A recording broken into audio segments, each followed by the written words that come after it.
मित्रों, आज हम जानेंगे माँ शैलपुत्री की कथा। सृष्टि के प्रारंभ में शक्ति और शिव का संगम हुआ। शक्ति ने मनुष्य लोक के कल्याण के लिए अनेक बार जन्म लिया। इन्हीं अवतारों में से एक थी माँ शैलपुत्री। पिछले जन्म में वे सती थीं, जो राजा दक्ष की पुत्री थीं। सती ने भगवान शिव को पति रूप में स्वीकार किया। वे अपने पति के प्रति निष्ठावान और अटूट प्रेम रखने वाली थीं। एक बार राजा दक्ष ने विशाल यज्ञ का आयोजन किया। उसमें सभी देवताओं को आमंत्रित किया गया, लेकिन भगवान शिव का निमंत्रण जानबूझकर नहीं भेजा गया।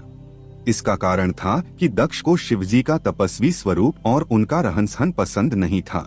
सती ने जब यह सुना तो उन्होंने पिता के यज्ञ में जाने की इच्छा व्यक्त की। शिवजी ने उन्हें समझाया कि बिना निमंत्रण जाना उचित नहीं है और वहाँ उनका अनादर होगा। लेकिन सती ने कहा, जहाँ मेरा जन्म हुआ है वहाँ जाने से मुझे कोई नहीं रोक सकता, और वे अकेले ही यज्ञ में पहुँच गयीं।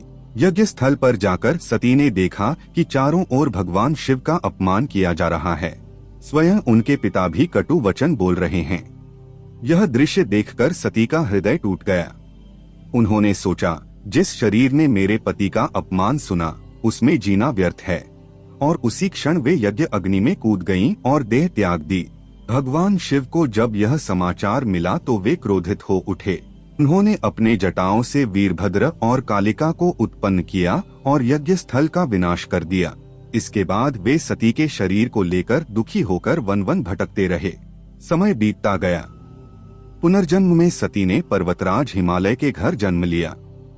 इस जन्म में वे शैलपुत्री कहलाईं। यही माँ दुर्गा का पहला रूप माना जाता है और नवरात्रि के प्रथम दिन उनकी पूजा होती है। माँ शैलपुत्री नंदी बैल पर सवार रहती हैं। दाहिने हाथ में त्रिशूल और बाएं हाथ में कमल पुष्प धारण करती हैं। उनका चेहरा शांत, उज्ज्वल और दिव्य तेज से भरा होता है। वे साधक को स्थिरता, धैर्य और भक्ति प्रदान करती हैं।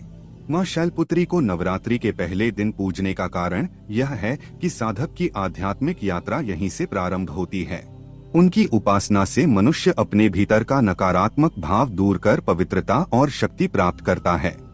इनकी पूजा से व्यक्ति को जीवन में साहस, धैर्य और स्थिरता मिलती है। माँ शैलपुत्री हमें यह शिक्षा देती हैं कि चाहे परिस्थितियाँ कितनी भी कठिन क्यों न हो, हमें सत्य और भक्ति के मार्ग से विचलित नहीं होना चाहिए। उनके आशीर्वाद से जीवन में शक्ति, स्थिरता और शांति का वास होता है। हमने एक सीरीज शुरू की है जिसमें हम माता के रूपों की कथा सुनाएंगे। उस सीरीज से जुड़ने के लिए चैनल को सब्सक्राइब करें और वीडियो को लाइक करके कमेंट में माता रानी का नाम लिखें।